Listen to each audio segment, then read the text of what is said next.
Two quick throws, and that one is picked.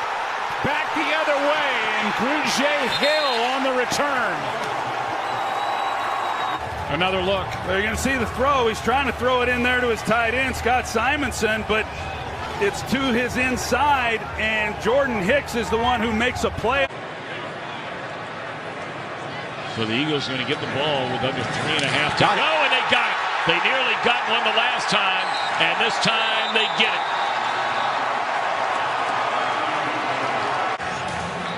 Comes around unprotected on block 27 for the Giants. Misses his block, and Darian Thompson.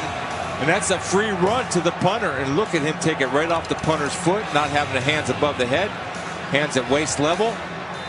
On a run situation. 2nd and 7. And way behind the line of scrimmage. So set the edge. If you can't, what happens? And you see the Patriots try and crack. Help serve those meals on Monday, and everything was great. And I think he was able to give back a little bit. Now you got...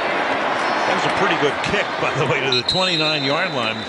It's a beauty. Think about this. You bring in your linebacker, and he kicks it to the goal line. He has to have a little soccer in that background somewhere.